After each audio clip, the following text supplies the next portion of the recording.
Okay, so after following Tim Allen's wiring schematic, the point-to-point wiring document that he created, I was able to get my stereo up and running. In fact, here we go.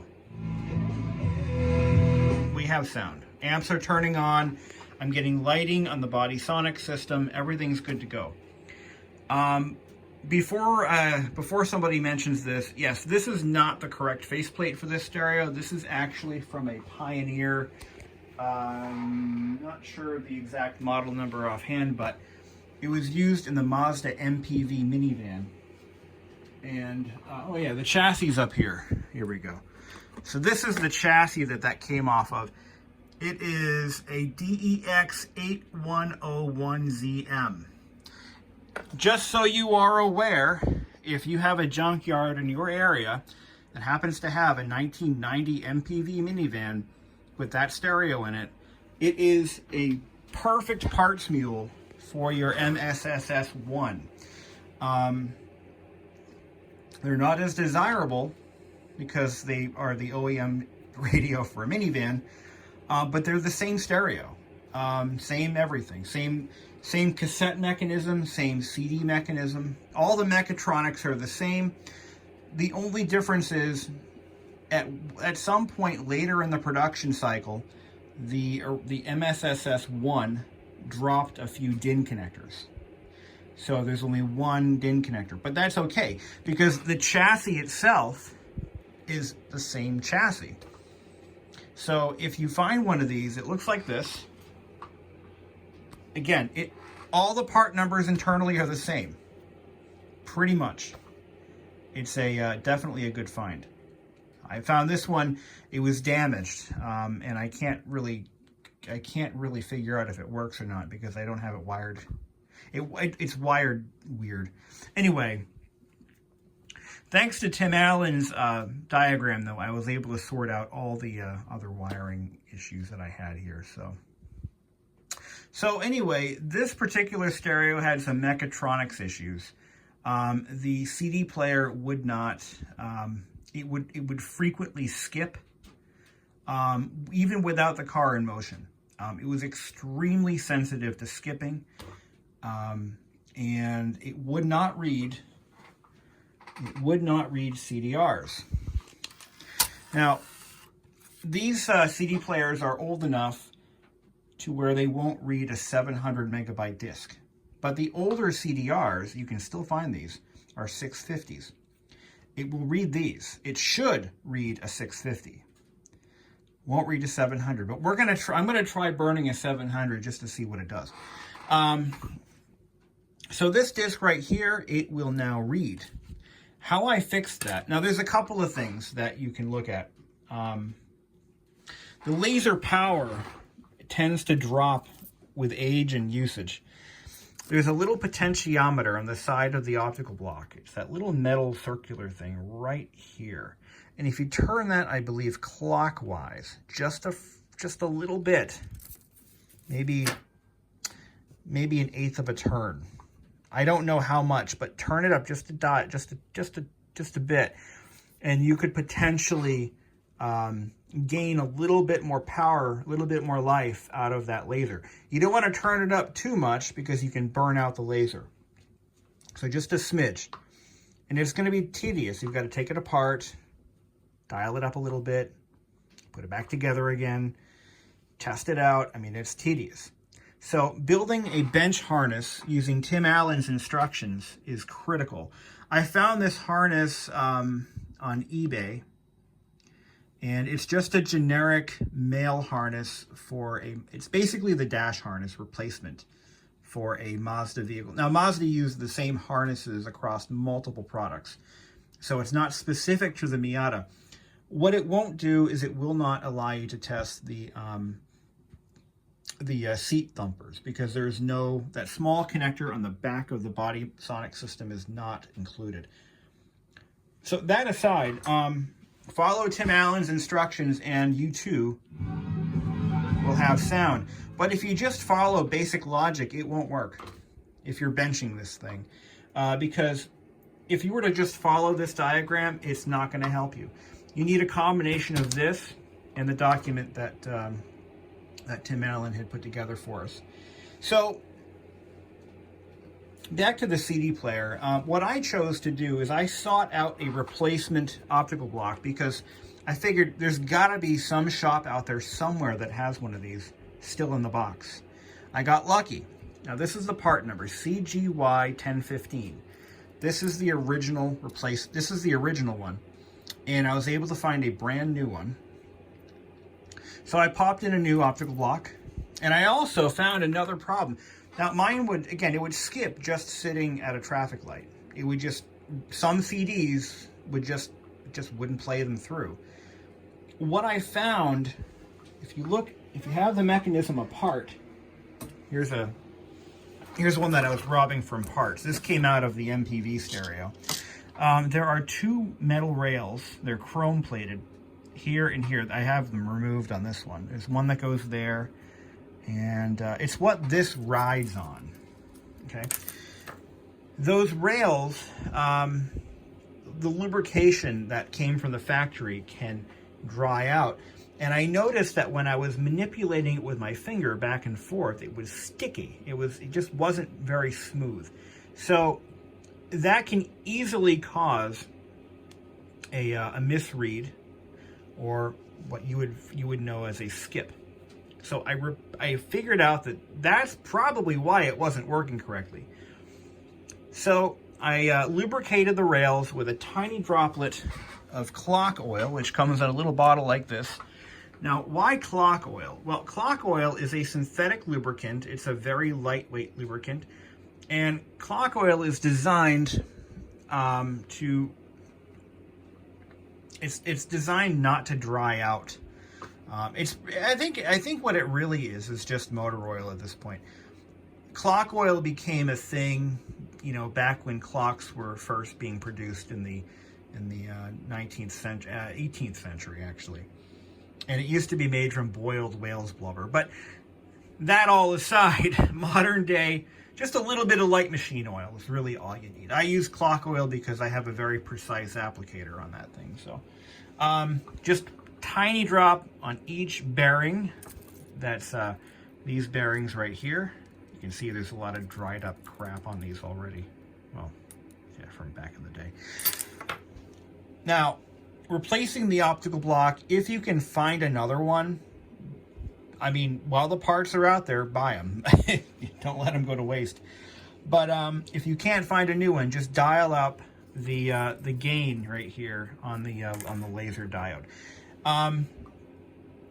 So, without further ado, let's put this 650 megabyte CD that I burned on this computer right here. Let's pop it in and see what it does.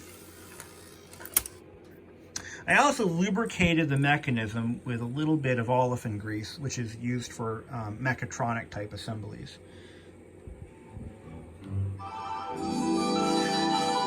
It's actually playing. And see how it's still sensitive. It's gonna be. It's a 94. CD player technology wasn't as good in 1994 as it was even just a couple years later. Actually, it's older than that. The technology that this thing is run off of is from like 1989, so it's very old technology. It doesn't have a memory function, so it doesn't have a read ahead function, which will actually buffer the audio, and then, for like 30 seconds or 15 seconds or even 10 seconds. It has no buffer. So it is very sensitive to bumps, and you will not fix that. It's just the way it was built. But what we can do by changing out a few components and lubricating a few things, we can reduce the likelihood of erroneous skips. But light hammering on the table doesn't do anything. And there it goes. The other thing I noticed is on mine, see these rubber bumpers? There's these little shock absorbers. There's one in each corner, and they're actually little air-filled, I think I have them over here. Here they are. They're these little air-filled cushions. They're made out of rubber, and I'll take one out of the bag here for you.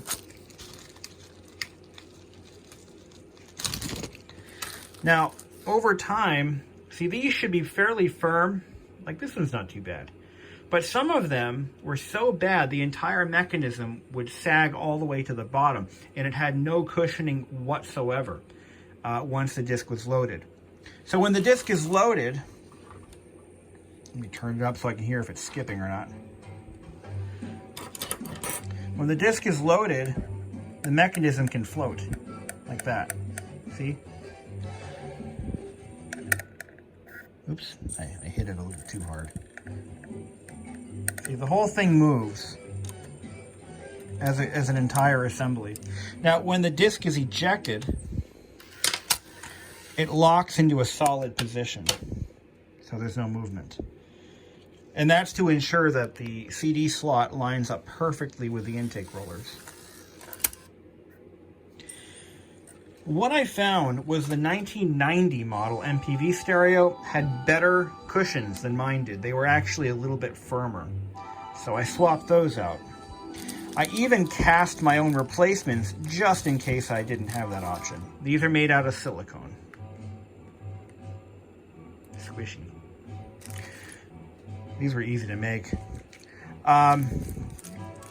Literally bought a silicone casting kit from Hobby Lobby, and boom, I have new bumpers if I need them. All right. So, fortunately, this deck had pretty solid bumpers on it. Now, all that's left at this point is I've ordered a set of pinch rollers and a belt for the cassette deck, which still works, but the pinch rollers are starting to degrade and they're depositing rubber film on the cap stand. So both of them are doing that. But the cassette deck still works. But you hear the speed's a little off? It's kind of fluttering.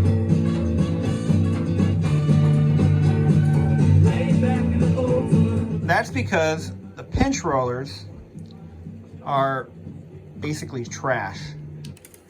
So my last word of wisdom to anyone who owns one of these and is hell-bent as I am to preserving it. Oh, that automatically shuts off if there's no audio, does it? Yeah, it does. Yeah, it does. Anyway, the last bit of advice I have is oh yeah, to shut it off you press FM twice. Or press cassette with no cassette in there. Storing this unit or storing your car, make sure there are no cassettes or CDs loaded. If that is, if those are loaded into the unit, they will actually cause stress on the springs and cushions and the CD mechanism, as well as causing the springs and the cassette mechanism to stretch out. So you don't want to store it long term with anything loaded into it. The face plates that I'm working on are almost done. All I have to do is clear them. But I just bought another stereo for parts, and I'm going to be restoring another set of these face plates. And hope to actually do a better job on the second set of face plates. And I might actually have a set for sale once it's all said and done, if somebody wants to buy them. I'm not going to let them go cheap. I've got a lot of time and effort into them. But all that having been said, I'm happy finally this is working. And again, thank you, Tim Allen, for what you do. That was just, I couldn't have done it without you, man. Thank you. Well, I just got a package in the mail. And I gotta open it. Should do the trick. So I indeed bought another MSSS1 stereo. This is a complete unit. I believe the production date on this one was 1993. This actually was found on a Facebook group specifically targeted towards 1993 Mazda Miata LEs, which I joined because it was a great way to connect with other stereo owners and exchange ideas and how to preserve them and repair them, to either provide info and receive some as well. I did pay a significant amount of money for this unit just because they're so hard to find in any condition. I figured if nothing else, this would be a donor for a faceplate that I might restore and then possibly resell. I've already sold the mounting brackets on this unit to another Facebook group member, so I've recouped some of my money. I paid around, I think it was $90 for this thing shipped to my house. It came from Texas, and when it arrived, it was clearly showing some degradation from UV exposure. So likely it was inside a car that was probably very well used.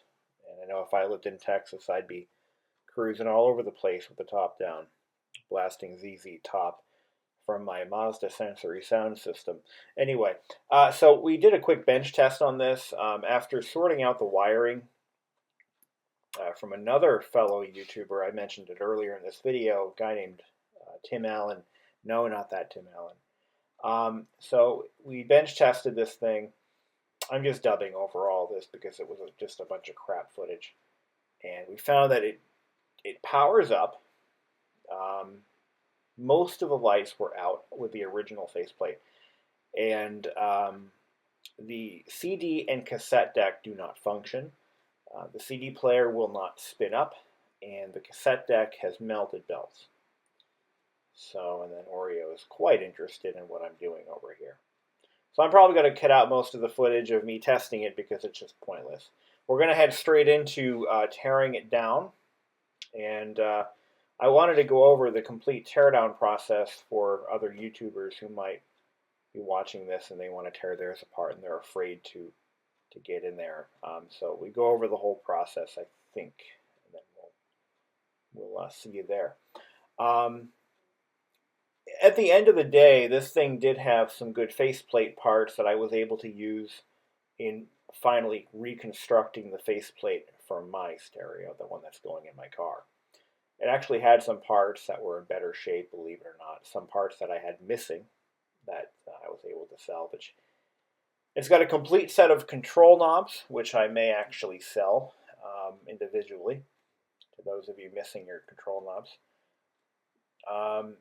The boards, I'm not really sure what the condition is. If I cannot get an FM, or I can't get any sound at all out of this thing. So there's definitely something screwy with possibly the amp board, possibly the IF board. I really don't know. So let's tear it apart, shall we?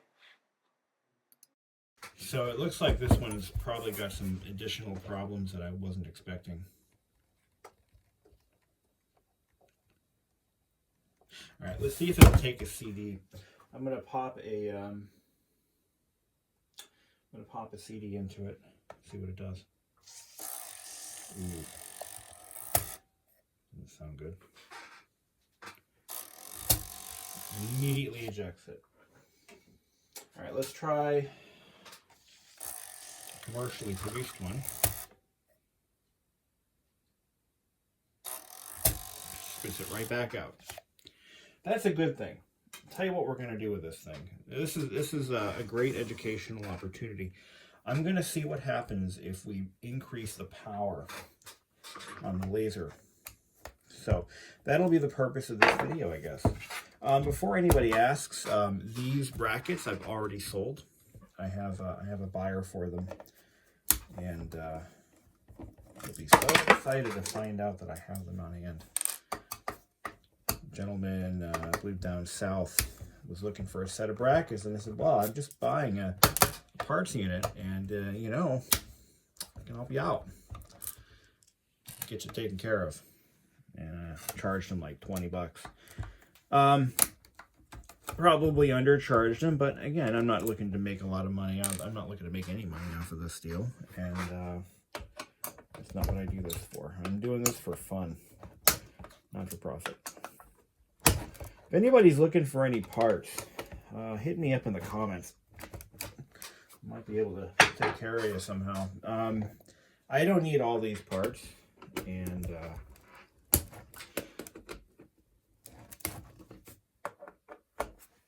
thing is, again, dead or alive, the sensory sound system units, because they're so hard to find, because they're exclusive to the, they're the exclusive radio for the LEs. So anyone looking to restore one, you're going to want one of these in working condition. Maybe we figure out why it doesn't produce any sound. Maybe we don't. Anyway, we'll see. Let's undo all these. Pull the power. So, for those of you wondering, and I'm going to I'm going to power the unit up later on in another video. But for those of you wondering, because I know you've been really following this series, I discovered that my stereo actually works. Before, I couldn't get sound out of it at all. No sound. No dogs allowed. And I found out why. It was because of my wiring. So, all right, we got this thing open. Now, let's take a look at a couple of things. I'm going to need to power it up for a moment. What I want to do is pop in a CD and see if she spins. No spinning. Okay, that's a unique problem. I find that this wiring harness right here is usually why that happens. The motor could be frozen too. We don't really know. We don't know the history behind this unit. Interesting that this screw here is missing on this one, and it's missing on my original one as well. I want to check something else too. I'm going to unplug the power, and I'm going to see how the cushioning... Ooh. This one's got the same problem that mine did. See, when I push down, it doesn't really... It slowly springs back up. It's kind of rough. Now, after I found a... And look at how these... Look at how these are pretty much sagged all the way to the bottom. Look at that. Okay. Now that is because of these little rubber bushings. They're made out of rubber. They're hollow and they're filled with air. And look at that. There's nothing left to it. They're junk. So that was what I was trying to accomplish by casting replacements out of silicone. If I am able to fix this mechanism, I might offer it for sale, or I might keep it for my own nefarious purposes. I don't know. We'll see. But there's a lot of moisture exposure. This is from a car that was not stored properly. It was probably a daily driver for somebody. Not that there's anything wrong with that. But, yeah, more than likely that's what happened to it.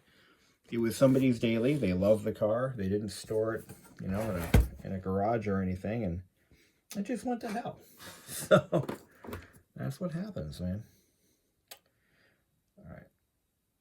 Well, so anyway, so what I'm going to do, I'm going to try to kick it over manually. Let's see if that does anything. You press CD.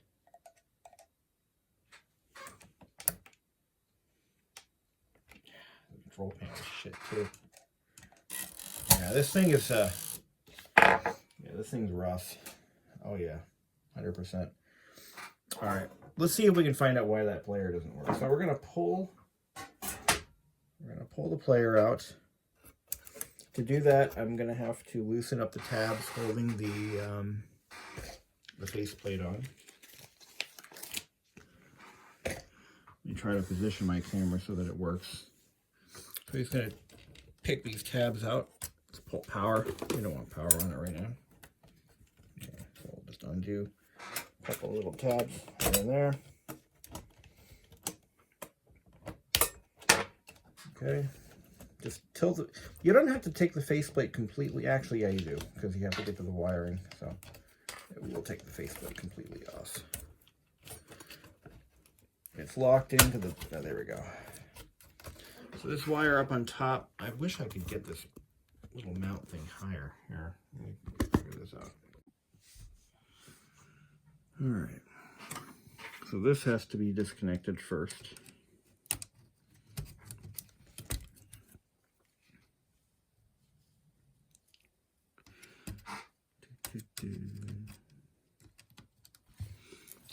So when determining what one of these is actually worth, I mean, just in parts alone, because they, you know, they'll have things like faceplates that can be refinished. They'll have, this one I would say is probably not worth what I paid. And I don't hold the seller, I don't hold any of that against the seller. I just want to make that perfectly clear. Because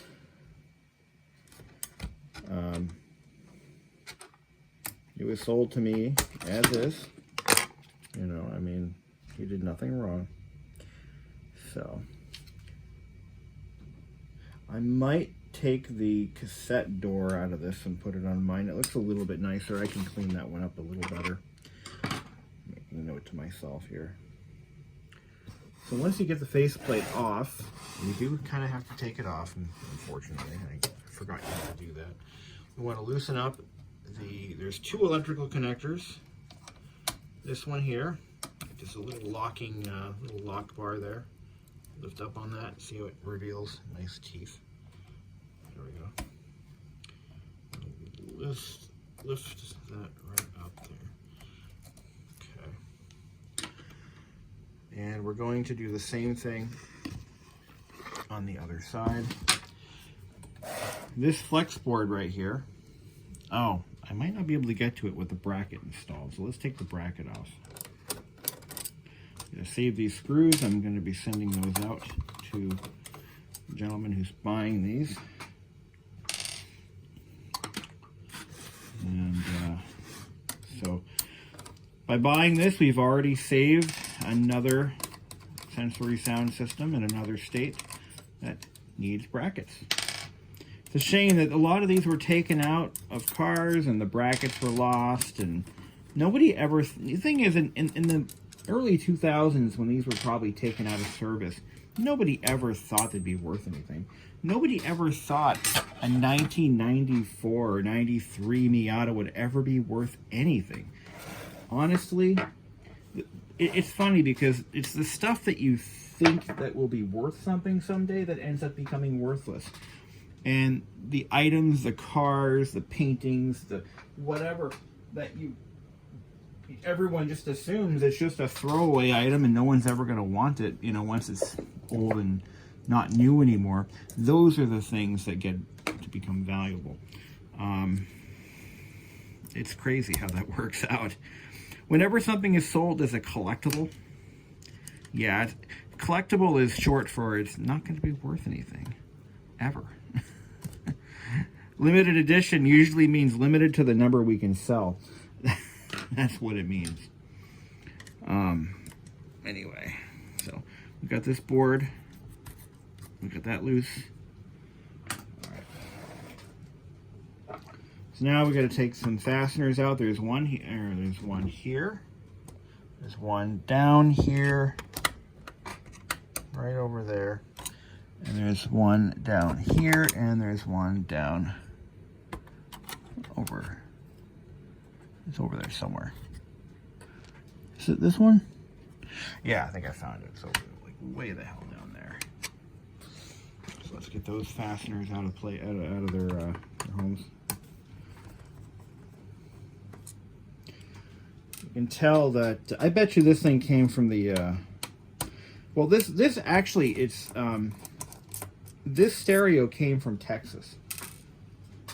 I just realized that's where it actually came from. It came from Texas, like where Hank Hill's from. And you know what they say about Texas?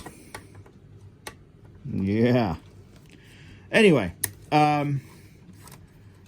don't know what they say. I just made that up.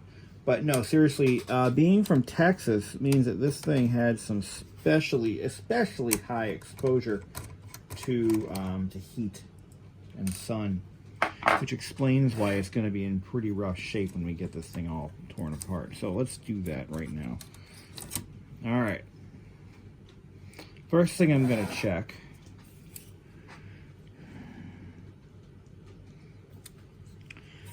So the motor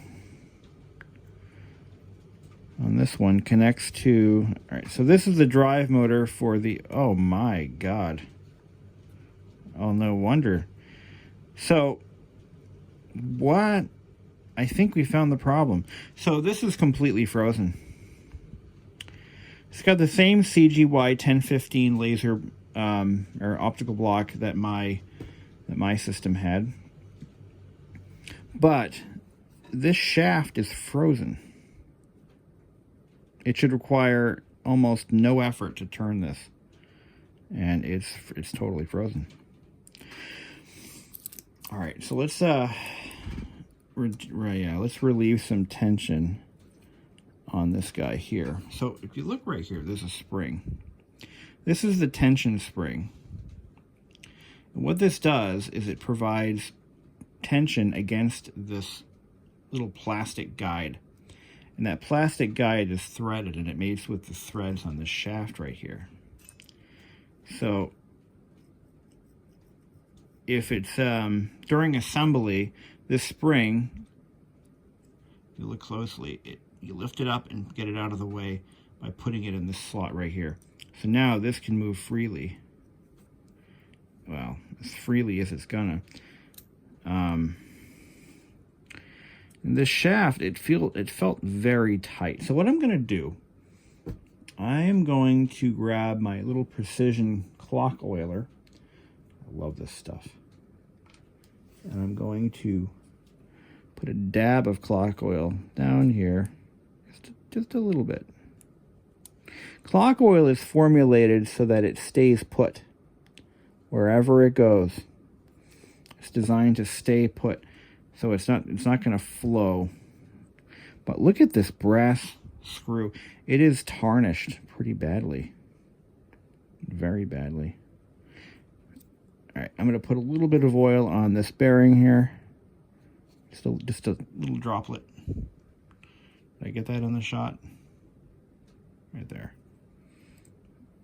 Put a little bit of oil on this bearing here. Okay. Slide it around a little bit. Oh, that moves a little better now. Oh, way better. Okay. I'm going to put a little bit. Now, they use grease at the factory, but we're just going to see if this thing even runs. Now, I believe that if, in order for that motor to spin, a couple of things have to happen. I think that the limit switch, it has to respond to movement on this guy here. It's still pretty tight, but it's loosening up a little bit.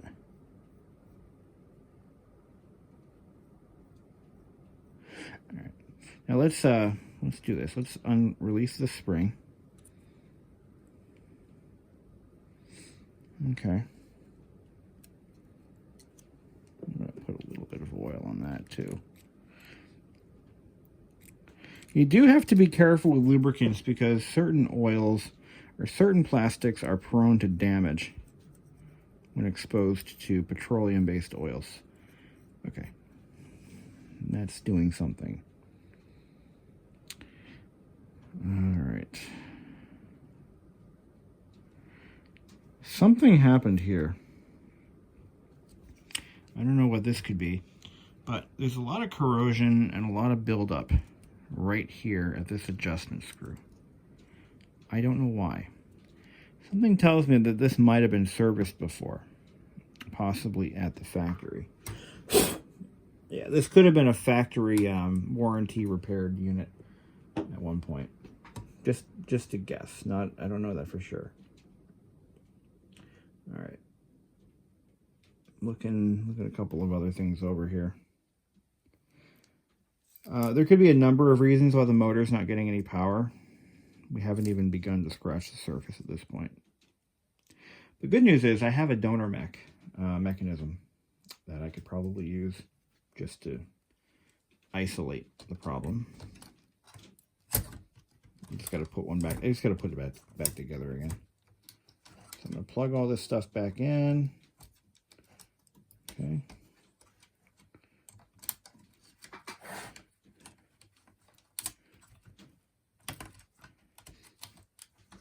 Oh, before I do, I want to show you, so a trick that I found on another YouTube video, when dealing with troublesome CD players from the 90s, especially Pioneers, there's a possibility that turning up the screw, not the screw, but this potentiometer right here, I'm going to point it out with my tool here.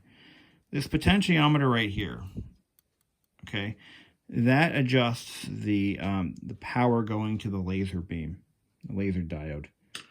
And as the laser ages and it weakens, you can sometimes squeeze a little bit more life out of them by turning this up.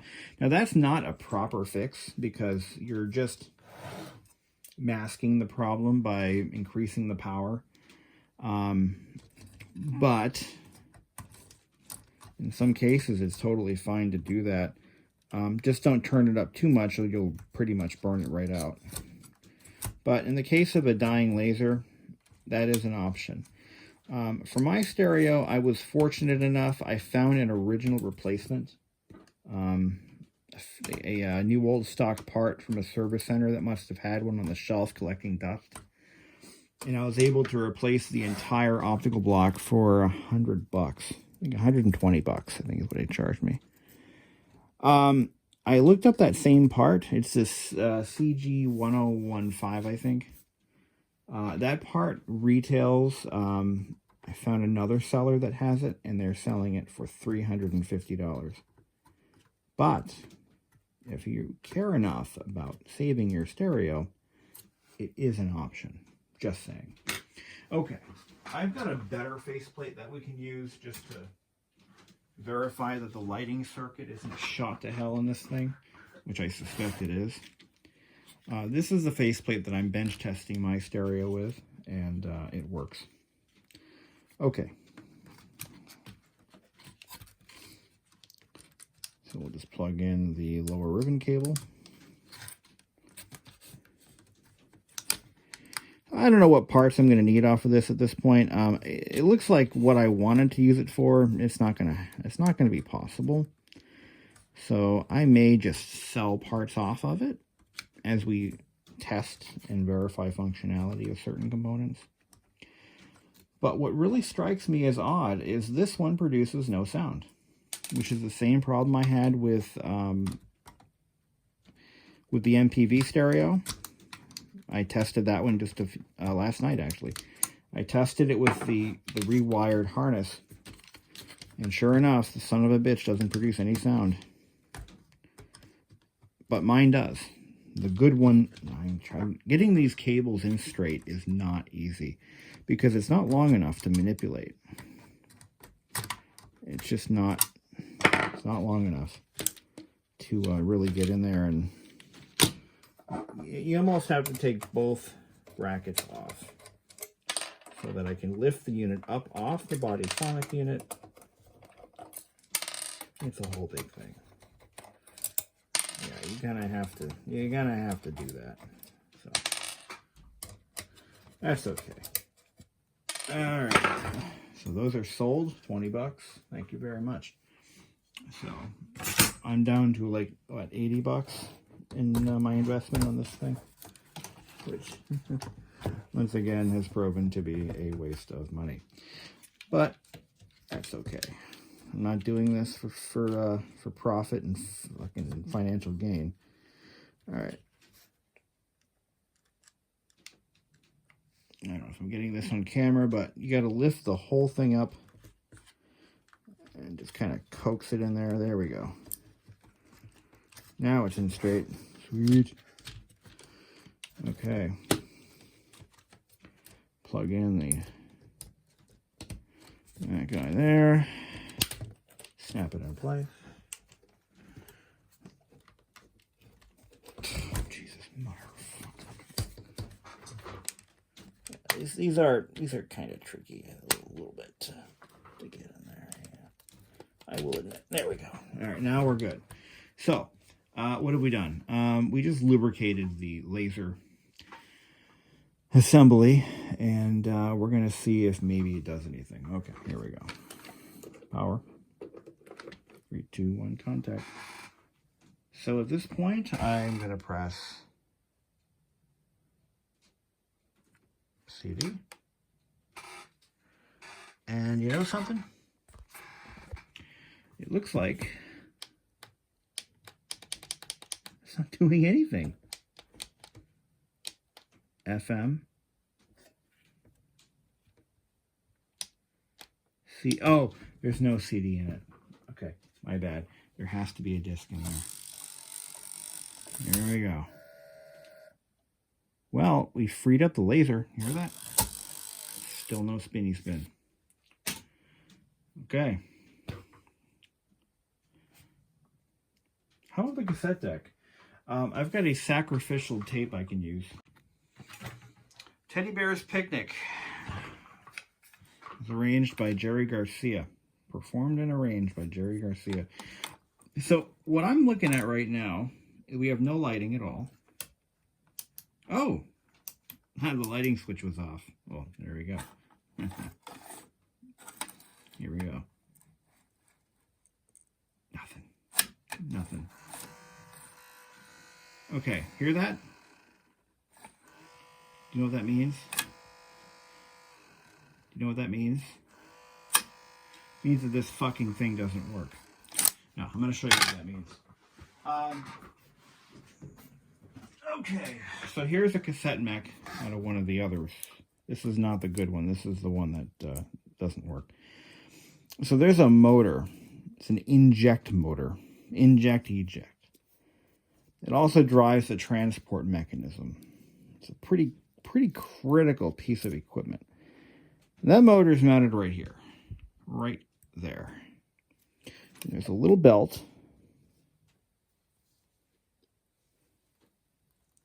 Tiny little belt. Can't really get it on camera because it's shy, it's hidden.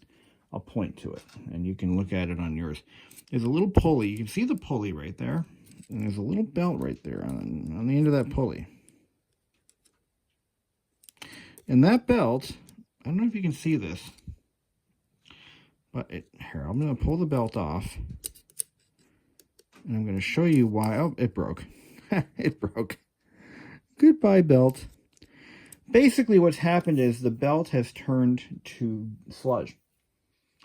In fact, there's residue of that belt on my screwdriver now. When that belt turns to sludge, it can no longer be a belt. It just doesn't do anything. So what's happened is this cassette deck, that motor or that belt has gone. It's toast. So even if we could get the tape in there, we'll never get it back out again. So somebody had asked me today, well, how do I get the tape out of my cassette deck if it gets stuck? Let's figure that out. It should be related to that drive belt. There's a driven pulley with a worm gear on it. But there's no way to access it aside from going in there with a little screwdriver and turning it. So let's try putting the tape in, and then we'll take it out again. So when you put the tape in, when you push it in like this, at this point, there's a little micro switch. Yeah, right here. When this micro switch is hit, see that? When that micro switch is hit, the motor takes over and it starts to pull the tape in. So what you've got to do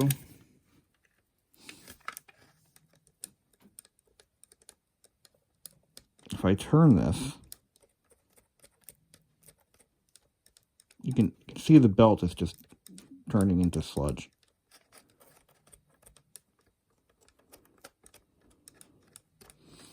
It should be pulling it now. Of course, I don't know if I'm going the wrong direction or not.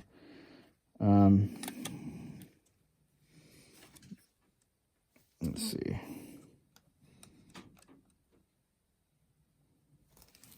Because it's a worm gear, it's going to go super slow. I'm going to just pump the tape in as far as it'll go. If you notice that this cassette deck, which I suspect was made on the same production, look at this. This is what the belts turn into. You can see this is the main drive belt, and it's just gone. And I can already tell you without even looking that that one has the same problem. So, yeah. The problem is, though, I don't think... I found this belt for sale, but it is mightily expensive. It is ridiculously expensive. It can be found. Yeah. But anyway, to get the tape out, you've got to roll that around until it reverses course. I think I'm turning it the right way.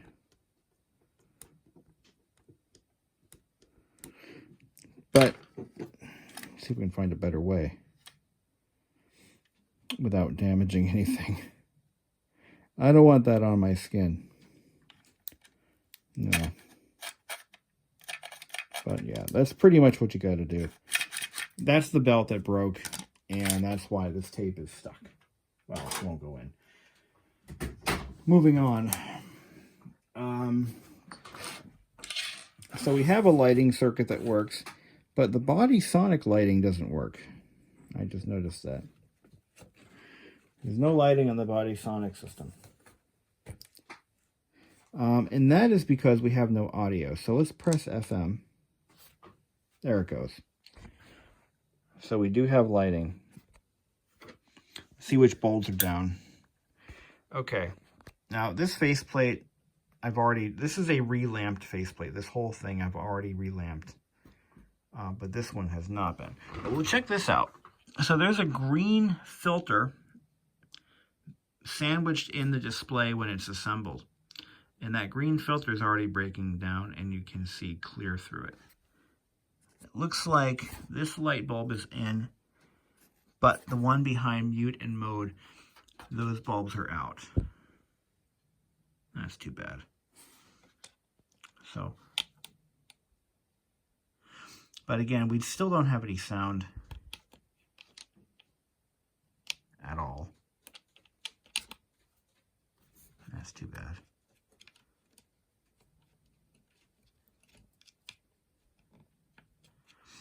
No sound.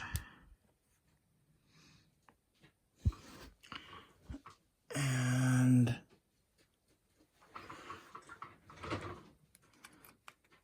which one is the big one there? That one goes there. That one goes there. There should be a smaller one that goes around to make sure the fader is not the issue. It could be. Very well could be. Okay, so I just got my there it is. This is my 2K clear. The label got all torn off when I took the tape off of it, but this stuff is quite expensive. Each can cost around $30 to $40. Damn it, Oreo, stay away from that, please. Stay away from all of this. Thank you. Appreciate it. Thanks. Bye. So this stuff here is like 40 bucks a can. What I'm going to do is I'm going to clear coat the faceplates for my stereo. This is a coating that we're using because it's chemically catalyzed rather than, cures with exposure to oxygen. The chemical catalyst that's in this, hardener, if you will, makes it more resistant to aging, oxidization,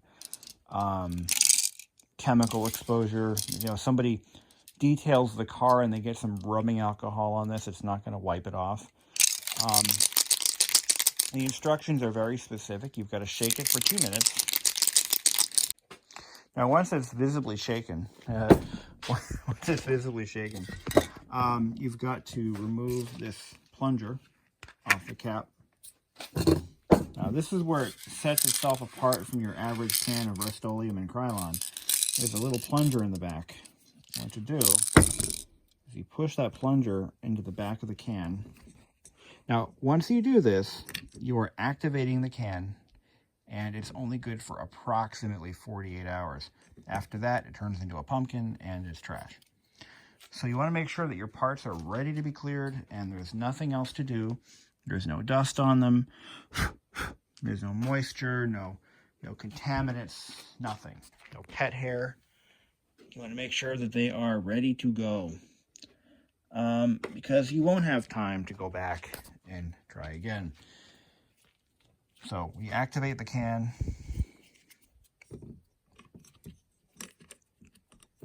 This is going to puncture I believe a capsule within the can.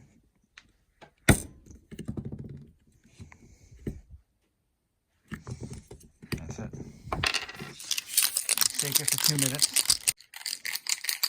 Okay. Now what we're going to do is we're going to spray a little bit in the air there. Okay. Now, we've let this cure for about a week and a half, maybe 2 weeks. So hopefully it doesn't react with the paint. It shouldn't, but just in case. Here we go.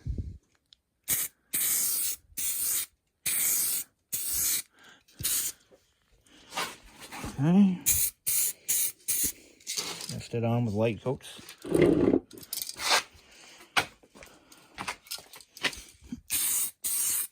Now this is going to seal in our decals. This is not a gloss paint. I actually went with a semi-gloss. I'm sorry, what did I use? It's a satin, a semi-satin finish. So it's going to better mimic the original coating, which was actually flat, almost like a yeah. So here we go.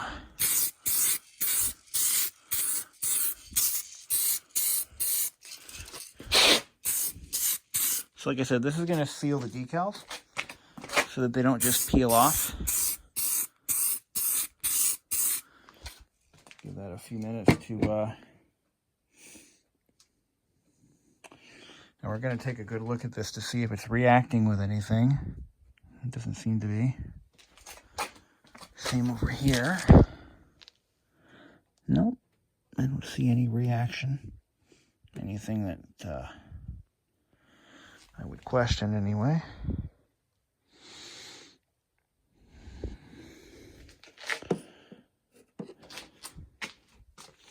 Give it a couple of minutes and I'm going to keep recoating it every few minutes until it's fully done.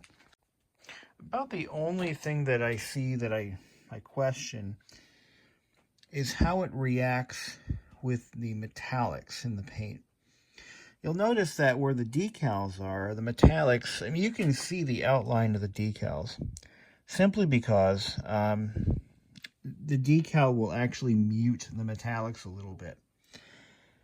Other than that, it's pretty damn good.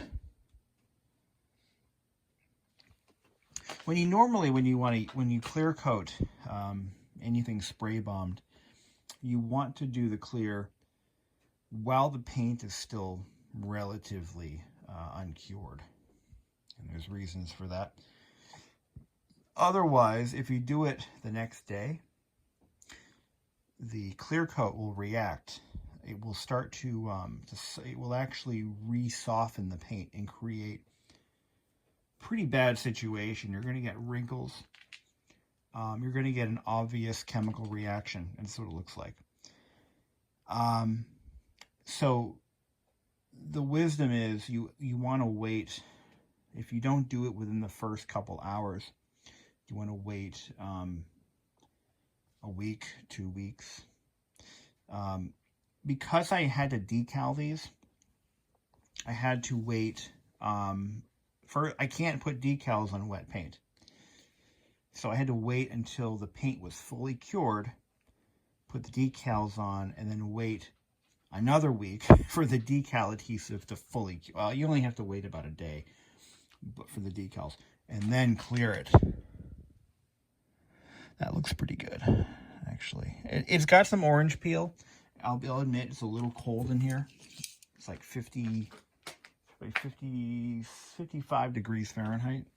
It's a little on the chilly side. Probably should have warmed the paint can first, but whatever. but it looks like it's going to do the trick.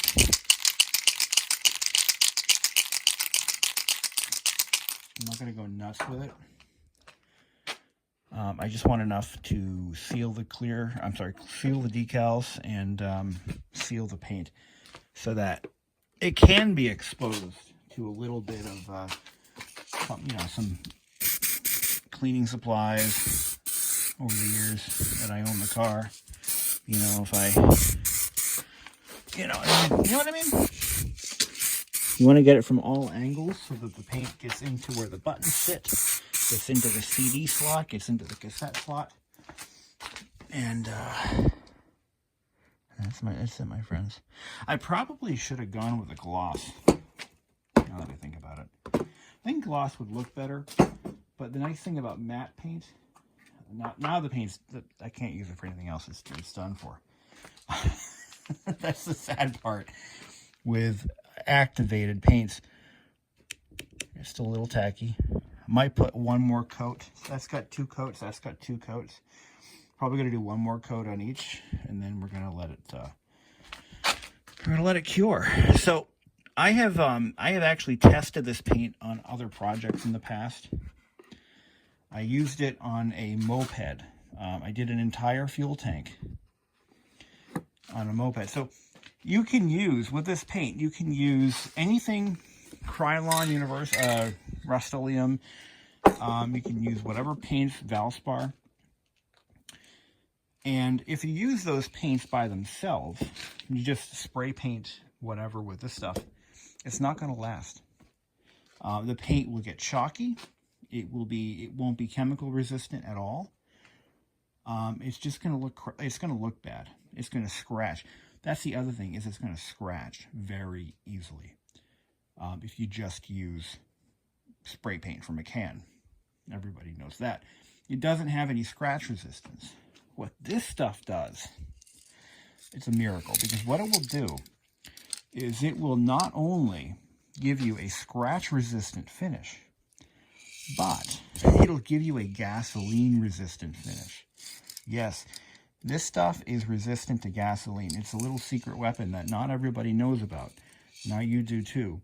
So if you're painting a tank for something, a motorbike, a lawnmower, you'll notice that the clear coats that they use in auto body shops are mostly resistant. Not fuel-proof, but they're fuel-resistant. Well, this stuff here, yeah, it'll give you that fuel resistance. So if somebody decides to spray gasoline all over my stereo, at least the paint won't go to hell. That's looking pretty good, though. Exactly what I was looking for in terms of quality and coverage. I think that's going to do the job. We'll I'm going to give this another couple minutes to chill, and then I'm going to give it one more coat, and then I'm going to give this one more coat, and then it'll be done. Let it cure, maybe a day, and the finish will be harder than anything you've ever seen come out of a can before. Guarantee it. It's worth the money if the project is worth the effort. That's all I got to say about that. All right. So unless I have something else to clear coat within the next, 24, 35 hours or so, the rest of this paint is junk. It's a shame. It really is. But that's life. So I've got 3 coats on each piece. That's all I need. It's a good hard-wearing clear, so it should last a good long time. And without further ado, I think we're going to close out the video. Thank you for watching. Have a great day. I almost forgot. So I pulled these speakers out of my car when I bought it. I thought they might be bad. But they're not. They're fine. So these are the original speakers for the MSSS1 stereo. These are the door speakers. They were polycone speakers. Now, in '94, polycones were pretty cutting edge, I think. But they're fine. There's nothing wrong with them. It's totally fine. So they're going to go back into the car. I bought a set of, there was a guy selling them at a Miata show, and they were exact fit OEM style speakers, but they're not these. So these are going back in. They're matched to the stereo. They belong in the car, and they're in perfect condition. So they're going to go back in the car once I get the car out of the garage and get all this stuff figured out. Well, that's going to be a fun day. So as of right now, I mean, again, we got the faceplates all redone. I just need to let that cure. 3 coats looks like that looks like what it needed. Three light coats. I got perfect coverage. Little orange peel, not a big deal. Once it dries to a matte finish, or not matte, but a semi-matte finish, it will it should look just fine. Then we can reassemble. Sweet. All right, welcome back, everyone. So, in our last video, we clear-coated our faceplates for the body sonic system and the head unit. And now what I'm going to do is I'm going to very gently, very carefully cut the paint film around the around the tape here to make sure that we can remove the tape without killing the paint.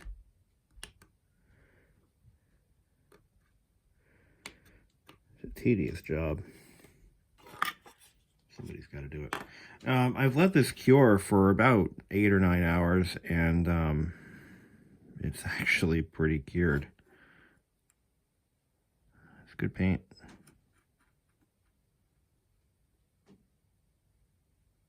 Fuck. Oh, okay. That was able to be rubbed back out. All right, good. Oh my God.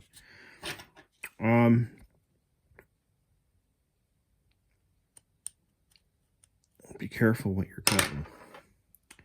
All right. Yeah, I was able to rub that scratch right out because the paint's not fully cured. That's good. All right.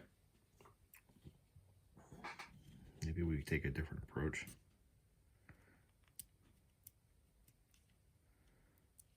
Yeah. Let's be very careful. Very careful. There we are. And now this one.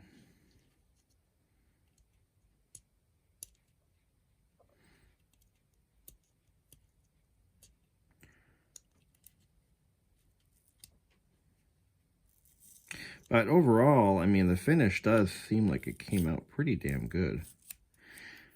Little opportunity for some cleanup there. What I'll do is I'll probably scratch it off with a pry tool or something. There's my pry tools. They were on this bench. Oh, is that it? No.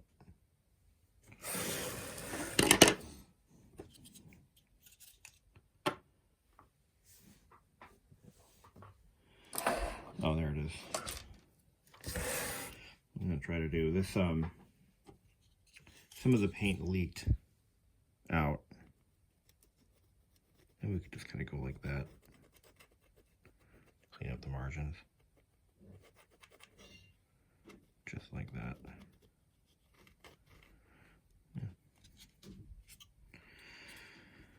This is the paint that I used, as I mentioned earlier in the last video. This is a specialty product sold mostly to auto body shops.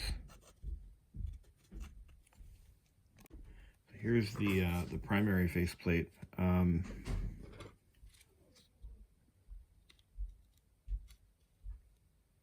Let's just try this tool. Try to create a separation line. I don't like the X-Acto knives because they can easily swivel, and the knife blade will go whichever path it wants to.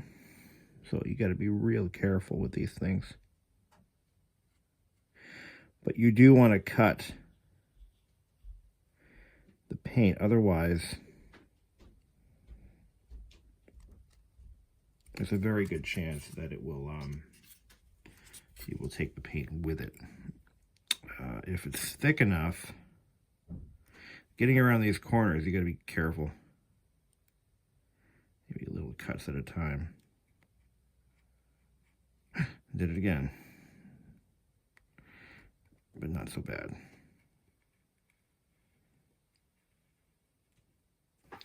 Very good control is what makes this possible, which I have done. My art teacher said I would amount to nothing in life. And then I said, well, you know, neither of you. And that ended that conversation.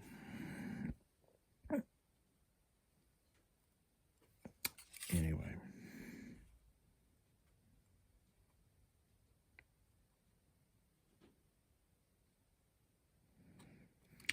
Very careful. All right. I think we're ready to reveal the horrors beneath. What do you think? So I'm going to take this little pick tool and or I'll use my fingernail. There we go. Let's see how bad it is. I see a little bit of leakage.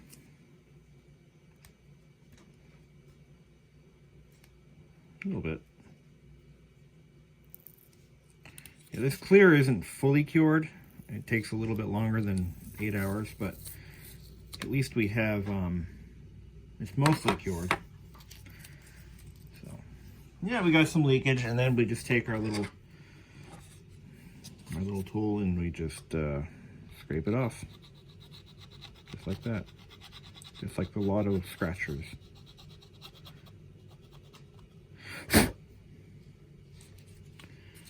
You know, you never hear of anybody winning on a scratcher ticket, right? Well, I knew a guy, and he was telling me that his son got this sudden urge to buy a lottery ticket, like out of nowhere. He doesn't really play. He just, all of a sudden, something in his mind said, you got to buy a ticket today. So he did. He bought one of the $20 scratch-offs. I think it was one of the more expensive ones. And he won $1 million on that ticket. Can you believe that? Now, when you win $1 million in the lottery, you don't really get $1 million. You get, I mean, yeah, you're entitled to the prize, but you also have to pay taxes. So he ended up with like $450,000 out of that million. Believe that shit? But hey, still, it's a pretty good return on investment if you ask me. Okay, so this faceplate, now we're just going to let it cure a little bit longer. I'll probably give it like a week or so because I'm still waiting for parts for my cassette mechanism. I got the belt in today and I think it's the wrong one. Something tells me it's the wrong belt, so I'm going to verify that in a few minutes. But, hey, that's not bad. Now let's take a look at what, all right, I'm going to compare this to what these typically look like. Because I actually have one now that I can compare it to with that parts system I bought. Now let's take a look at this. Here's a good before and after. So before is bottom, of course, and after is, look at that, before. This one, oh, this one actually had some wear over here, but overall, it almost survived. But look at that. I like it. I like it a lot.